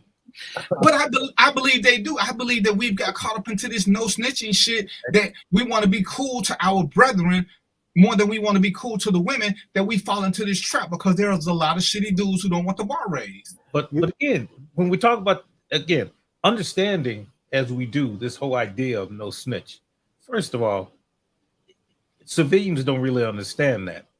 I can talk to another gang member and tell them what it means. But for a civilian, no snitching don't mean that you don't tell that guy that's burglarizing your house. That's not snitching. Snitching is when you tell on somebody to save your own ass. That's right. Snitching. If we go by the real definition, that's what it should be. Now, has that changed? But again, that's a moral code, unwritten, but understood. Just as what you said is a moral code, it's not written, it's taught. Who teaches you how to be a man? Well, and also, let me just add to what Joe was just saying. I just want to add a little piece on the end. You know, that snitching mentality. What is that? What, you know, if we trace the origin of that, you know, where's that come from? You got to remember that, right? Where's it come from, right? We hear that in a couple spaces. We hear that in gang space, and we hear that in jail and prison space, right? Right. So why the heck? I'm a civilian, man. We need to follow that. Well, believe it or not, it's in the police space. Believe it or not. Oh yeah, no, I believe that. I believe don't we follow the gang though? Well, we could. Yeah, that's true. That's true. Yeah, that's true. In the last few incidences, yes. I can see that. Rodney King would certainly verify that. These last number of shootings would definitely put us into that realm. But the idea of snitching is universal. But again, it's in most references, it's used, in fact, to save one's ass. So if what was the lady on Bewitched who always told on everybody? Oh yeah, Endora. Oh, yeah, the mom ain't keeping shit. No, Endora. The lady across the street. Yeah. Oh yeah. Miss. Yeah, I forgot her name. Yeah. I used to use her in teaching, and I would say, you know, your job is to find that lady, because in every neighborhood, white, black, or indifferent, there's always one person that knows everything. You got to find her if you're good. And what you do is not only find her, she'll talk to you, but you got to keep her out of the fire. That's not snitching. That's not Mrs. Kravitz. Yes, Stacey Williams just told. Yes, Gladys Kravitz. Yep. My girl. You know, I'm looking it up. Yep. That's what's up, Stacey. Hey, that lady had she had the information on everything, brother. Everything. Look, Gladys Kravitz is in every neighborhood, and Gerald Mason. Yes, police are a gang. I can't disagree with that. Cannot disagree with that. We got to start the Miss Kravitz initiative. Hey, I'm telling you, there's one in every neighborhood. I don't care where you live. That is too funny that she was right, because I was sure looking it up. But it's you know, when I'm looking at this whole, like I said, when I was thinking about the show, it was about reclaiming our independence, because we're so dependent upon blaming somebody else and hoping somebody else will do something for us. We're so dependent on that. Well, we want Kamala to do something for us. We wanted Obama to do something for us. We wanted MLK to do something for us. We wanted Malcolm to do. We want God to do something. We want something, but we don't want to put the work in. We want everybody to give us something, and when they don't, we blame them. You got to fight there, brother. There's some of those people you call that could have done. There's some people. No, but hear me out. Okay. But nobody could have ever done enough because of the expectations of the ignorant. When Joe, I knew a whole slew of people who was mad at Obama because he didn't do nothing about child support. What in the fuck? What could he do about child support? But that was their whole beef, that he didn't do nothing about child support. And I was like, are you serious? Is that what you think the POTUS does? Right. Is that what you really think the POTUS does, is child support? Well, he could have did something about it. I was like, wow. And because I ain't saying they didn't do nothing, but when we look for somebody else to do everything and we don't want to put any work, we don't get nothing from nobody if we're waiting for them to do all the work.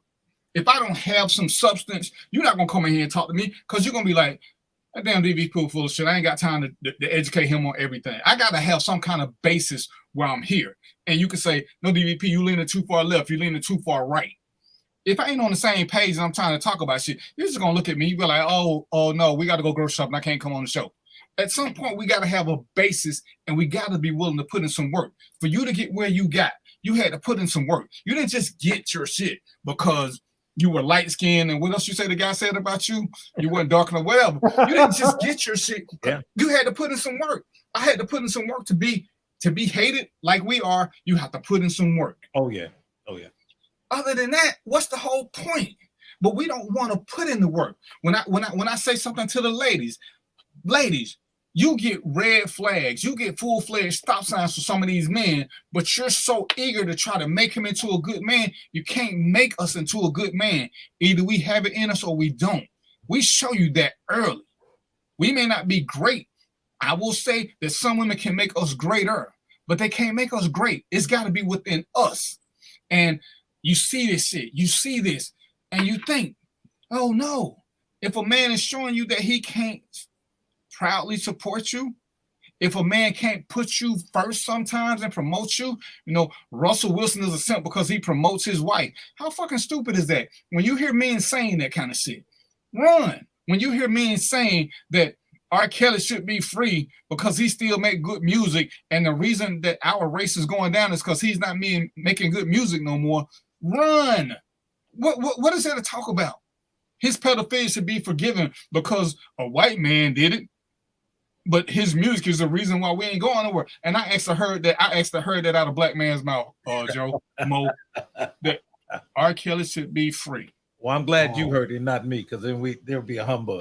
Are you serious? Are you serious? But right, Stacey, we don't understand how the system operates, and it's just like with definitions. We want to create our own definitions to mean something. Nigga means this. No, nigga mean what it means. It's a derogatory term. That's why, Joe, ain't it a fighting word? Is it a fighting word in Chicago now? Somebody call you that? Always has been. So I know in Georgia, it's a fighting word. There's nothing loving and endearing about it. Oh, well, we got to take ownership of it. Let my son call me nigga and see what happened. No. And bitch, I'm not going to call my daughter bitch. So you know what? Because it's not a loving word. No. So we want to change meanings racially and then get offended. Once you know how the system works, once you understand real life, not your convoluted ways, it's easier to deal with. When I want to have an intelligent conversation, I reach out to Joe. Now, me and Joe belong to certain groups together. And he know in one group, I always, because I don't like it. Everything is based on degrading women. I got an issue with that. Right. I ain't saying y'all perfect women. Don't get it twisted. But the bulk of things that we blame are our fault. It's our fault. It's our fault that men don't stay in their kids' life. I done did whole shows on this. I will freely give my time to any man who wants to see his children but cannot. I will walk you through the whole legitimation process, and hell, I will pay for it if that's what you want to do. Because I guarantee you, I can get you visitation if you want to see your child. There are no excuses for not seeing your child if you want to. Ain't nothing you can tell me that she can do to stop you unless you are a child molester. Joe, do you know anything different that would tell the courts that a man cannot see his child? No. Because the law says a rapist, and this has been 2 times now I know of, where a rapist gets visitation with his baby from the woman that he raped, because it's still his child. And the court say he gets visitation. He never harmed the child. He harmed the mother. So if a rapist can get visitation, why in the hell can't you see your kids?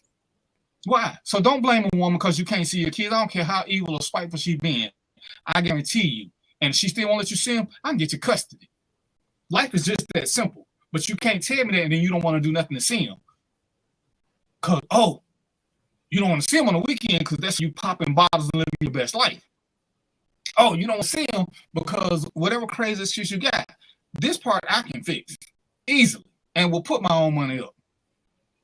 But at some point, ladies, quit picking dudes who got nothing but excuses.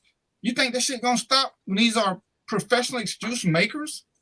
At some point, Joe, you got kids? Yeah. Then you have to miss events sometimes because of work. Yep. then we have to pick and choose and prioritize. Every event really ain't worth it for what we want to do for future, for the benefit of what's coming. We're going to miss some things. We're going to miss a dance. We're going to miss a play or recital. We may miss a game.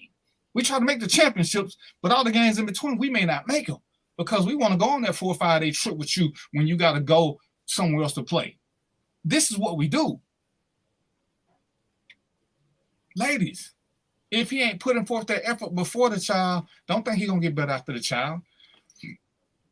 So this is where I do blame y'all, because most of y'all see the shittiness in a man and continue on with that shittiness.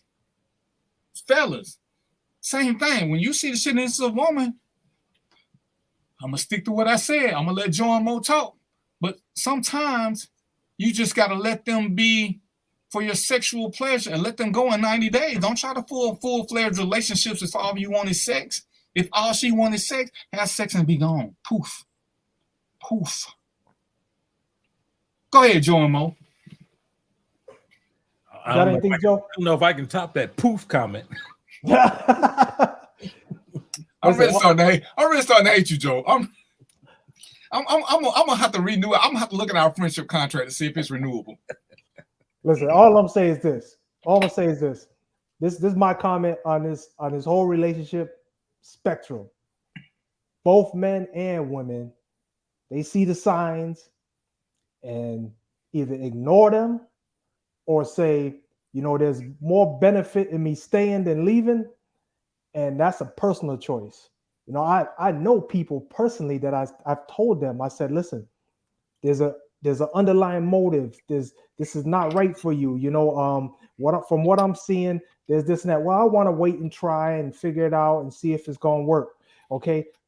Then something happens. And then I talk to them again. And then they say, well, I want to wait and see and try and figure it out. So my point is, people are going to do what they want to do, no matter what kind of guidance and what you tell them, until it's not going to stop until they finally understand that there's a certain process you have to follow. There's certain things you have to see in people. Now, I'll just tell you, DVP and Joe are experts in their field. There's certain things they got to look for. There's a bunch of signs that they are already trained to look for in their profession so that they can come home at night to their families. It ain't no different in dating. You got to look for those signs. You got to look for those things. You got to say, okay, what's going on over here? Why did that happen? Let me talk to this person. Let me find out what's going on. There's a process, people. And if you don't follow it, things might not work out like you want them. So it's 7:35, and just because of who I am and what I do, Joe, what you got planned next week, sir? Go ahead, Joe, what you got planned next week? I don't know, man. What's up? All right, since you have nothing planned, Joe, and Mo refuses. Oh, what's up, man. D? Mo refuses to do the show by himself. Next week, this time I will be on a plane going to Vegas. I would really, it would be my honor for you two guys to do a show for me and make it happen. And y'all can pick the topic, and I'm saying, because I want to just be able to sit back. I want to be a consumer. I want to watch what goes on. And I know the two of you are intelligent. I'm trusting the sit. I think y'all should. I think y'all just got drafted. Well, let me just say this, DVP. Yes, sir. Only if Mo and myself can get a necklace like yours that lights up. That necklace is fly. That is fly. That's some Black Panther style there, brother. I mean, Mugabe. I mean, it does not light up. It's some kind of stone. It's some kind. I was given this for modeling. What is it called? Not vibranium. Joe, you go straight to hell, Joe. You go straight. You know what? I just need that vibranium necklace that me and Mo can have. So. I couldn't even. You came to Georgia. I couldn't even get a ginger ale. So you already on punishment. That's what we're not gonna do. I couldn't even get a ginger ale. Joe came to town for 2.5 weeks. He told me on day, he was here for what, 21 days? He told me on day 20, like 2 hours for his play. He's like, yo, man, I was in East Point, like almost in the street where you were. I meant to call you, but now I'm at Delta. I'm like, what they do this at? we do this at? You cold, Joe. You cold, That's man. like you really. This is what we doing. You at the airport going through the TSA line. Now you let me know now you let me know you're here. Hey, Look, the agent heard I was calling you. They almost searched me again, man. I don't know what you did down there in Atlanta. Hey, let me jump in real quick while y'all talking about that, since Joe like to travel a little bit. But I'm gonna circle back around real quick and answer Mo's question about Power Man. They're actually still, Disney is actually still negotiating, I think, with Michael Coulter. I think they really want to bring. That's the guy that played Luke Cage on the Netflix show. Yeah. I think they really want him because they've already bought back the Daredevil guy, Charlie Cox, and they brought back the Jessica Jones character. And so they're debating. I think they want to bring him back, but they're holding up. But they didn't have the rights to him. That's why they couldn't make a movie out of it. Oh, but they were, and it was somebody else. Disney, actually, at the time, Netflix had the rights. They got the rights from, I believe it was Sony, is who they got it from. It was either Sony or Universal that they got the rights from, and so that's how they were able to go ahead and do the TV show. But either your boy's playing hardball, or he just doesn't want to do it anymore. They're trying to figure that out. Yeah. Hey, Roy, I think Michael Jai White would be better, but that's just me. It's interesting because they went a little different with the character from when they brought him out of the comic books, of course. With the way he was doing it. Michael Jai White might be a Luke Cage, but how tall is Michael? I think Michael Jai White's only like 6 foot. Hold on, we're not going to do a comic book. Listen, hold up, because I got to tell Joe something. Joe, I need you to go check out. Let me put this on up here. I need you to go check out the urbannerdcon.net. Listen, son, I'm sitting in my office right now. Our sideshow, and I just picked up a sideshow. The Moon Knight statue coming in. So I collect Moon Knight. And I've got we have a comic book convention. That's what my avatar is up there. We have a comic book convention coming up down here. We actually got people from Chicago coming down. And I can tell you who they are. Look at DVP, y'all. You need to. So you know what? When you're out here, I'm gonna drop it off after this. But normally they're not on until they won't be back on until the con gets here. But actually, after this show, normally on Wednesday nights at 8:30, we have a show called Grumpy Old Nerds that comes on. And the hosts are from Chicago. 3 of the 5 hosts went to Whitney Young. They went to Whitney Young High School. Wow. And so, I probably know them all. Yeah. So they there. You got to check us out, man. You may have to make your trip on down here, because especially if you're in the Star Trek. Oh, definitely. I've got those figures too. But listen, you and I are gonna have to talk because DVP is his college life. He'll be all right because he wants y'all to do the show next week. So me and you got to get to be friends on Facebook anyway. So I need to get you connected. Me and Mo already connected, so I can get with y'all for next week. Well, that means he's got to come up with 3 vibranium necklaces. Listen, I'm good. I don't need one. What we're not gonna do is insult my necklace. That's what we're not gonna do. First of all, well, the fact that you made it as a necklace is cool with me. I mean, I'm there. I need 2 bracelets too, man. I can't have a necklace. Yes. You got to have a matching. I need a necklace and a set of bracelets. Right. Vibranium. She sold the bracelets. So I'm trying to see if she got the stuff to make another one. Who, Trina? No. I got this from. I actually did get this from a designer doing the fashion show. Okay. Oh, wow. Well, they got more vibranium. When you come to Georgia, if you decide to call me before you're in the TSA checkout line, wow, I can take you to you know what I'm saying? If you know what I'm saying, you ain't got to buy me no ginger ale. I will take you, Joe, just on some, you know what I'm saying? So we're gonna talk again, but like I said, because I will be it's our anniversary's in August, but she's in school now, so this is her break next week. So I know I won't be able to do the show because I'll be traveling, but I would appreciate it if you two gentlemen consider co-oping, because Mo ain't gonna do one by herself, and then Joe gonna give me some crazy ass excuse. So if the two of you guys could get together and provide some of that intellect that I miss, because sometimes I'm a little hot-headed and politically incorrect, because I keep saying midget and I'm told I'm not supposed to. But in my book, little person. No, my daughter is a little person, and divorce her with Snow White. So I do whatever. I'm just not hearing none of that shit. This now. Your show gonna get canceled. Look, now who's going down a rabbit hole? Y'all took me there. I'm just trying to say what I'm trying to express the need for assistance and help. I'm reaching out as a brother man to two strong brother men. Say, I need some help, brothers.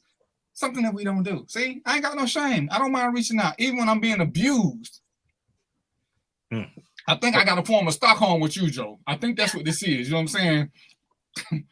Stockholm syndrome. Wow. Yeah. Okay. See, that's why I ain't got too many light-skinned friends, because y'all don't know how to treat me.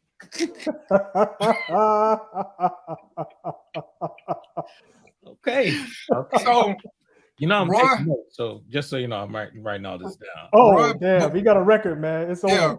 Roy, before Mark called and the rest of the people called, we're gonna let people give out their closing thoughts. I ain't even gonna try to make the 8 o'clock, because I see now it's play now. Let's get hot in here, but I don't want y'all to take off y'all clothes. I don't want that. So, Mo, my man, give us a stock tip and a parting word. Oh, stock tip. Listen, one stock that you probably want to jump on right now is a stock called Cook, COOK, and that stock is about the grills, about all the grilling equipment. Okay, because guess what, y'all? We've been it's been COVID for the last 2 years and nobody been cooking out. So I bought some recently and it's going up. It's starting. Yeah, Traeger. Yeah. Oh, look at Joe is on the money, boy. Woo! Yeah, Traeger, man. But get you some Traeger stock, folks. I think it's gonna be a good investment. So far, I made about $1,000. I'm not gonna say everything, but I made about $1,000, and I was at home, man, just eating a cheeseburger. So that's how stocks work, man. You invest and you let the company do the work for you. Invest in something that you think the public needs, and that's how it's gonna work. So go ahead and get you some stock. Listen, if you need tips and you want to learn stocks, come to my page on Facebook. It's called Stock Market Basics. Stock Market Basics. I'll get you all set up. I got information on there. I got training, everything, man. I'll hold your hand through the process. I know, they in terms of Black people, we're in last place, men and women, last place when it comes to investing. So I'm trying to help change that, man. So don't be shy. Come on over and we'll get that done. Get you another resource lane. All right, DVP, I'm good, baby. Thank you, sir. Joe, as scary as I am to say this right now, go ahead and give us a parting shot and give us some good information. Well, my parting shot is, once again, thank you for having me. But here's my parting shot to everybody. One of the young ladies said something earlier, and I believe it was between Shannon Nicole and this other young lady, Stacey Williams. Let me just reference this. Get your kids some books with history. Read literature. Read the newspapers, not just the sports sections. You cannot change the path or the trajectory unless you know where it's coming from. There's a lot of things coming down the pike, but they've already been predicted, and not just by one writing, and I won't get into that. But there's more than one way to understand where we're going. But you got to know where you've been in order to know where you're going. So please, read some history, read literature, read everything that you can get your hands on, even things that don't sound right to you. Read them anyway. Read what your enemy reads. That's from Sun Tzu. If you want to know how your enemy thinks, read what he reads. Understand that animal. And that's all I got for now. And I appreciate these two gentlemen. And Joe said something I'm a big fan of. Read. If you're going to pass on information, because we all have at some point have a level of influence over who follows us on social media. Make sure you're posting relevant and real information. If you're going to post it, take 2-3 minutes to read the article to make sure the article says what it should says. Not a YouTube thing, not a WikiLeaks. Read up on it, and then push a fact. Push a fact. If you truly believe in what you're saying, don't tell people to look for it for themselves, because most time they can't find your misinformation. If it's legit, you should be able to share a link. That's one of the things that I've learned from people who are informative. They can share a link. They don't say go look for it. When people ask me about help with the law, I don't tell them anything because I know Georgia law. I've had people send me stuff. I have to go do the research. I have to see what Louisiana says. I have to see what Miami says. I have to see what Chicago says. I can't just answer the question blanketly. I can go to there and look for a source, and I can send it to them and go from there. If you cannot, without attitude, share where you getting your information from. When Joe tells me things that we don't agree on, Joe will send me something to read.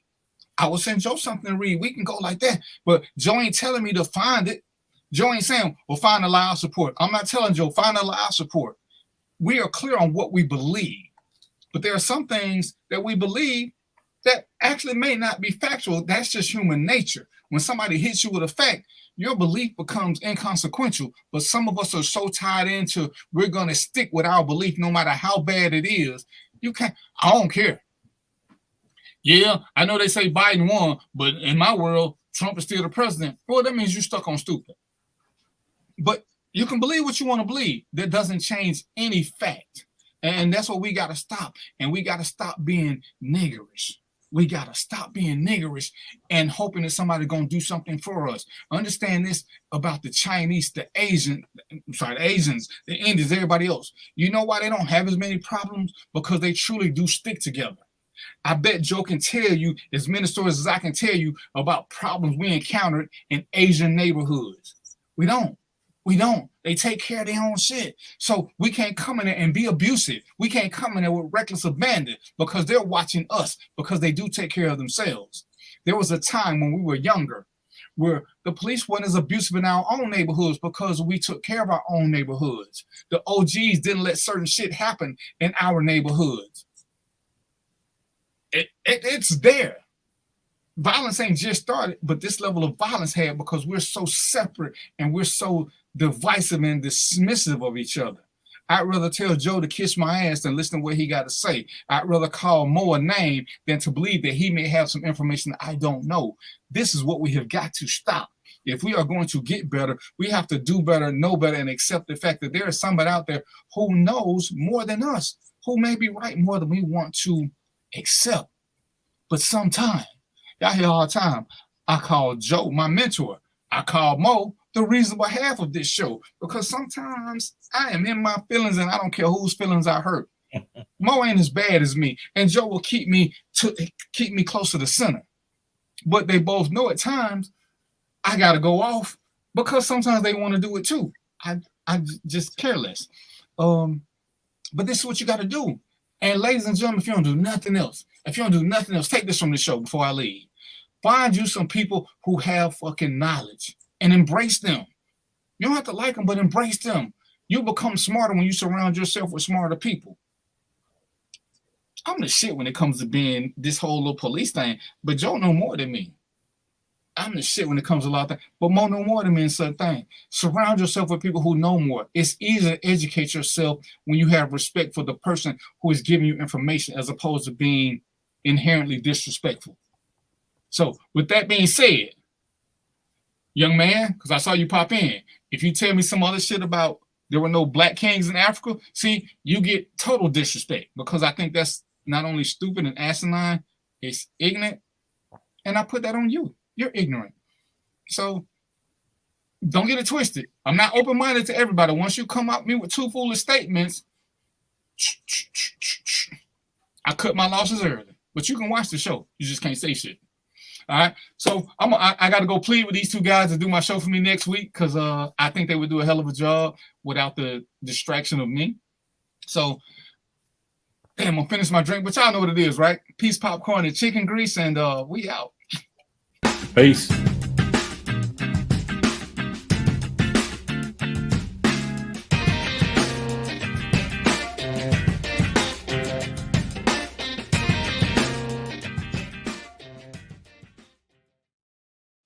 All right, I'm gonna be here.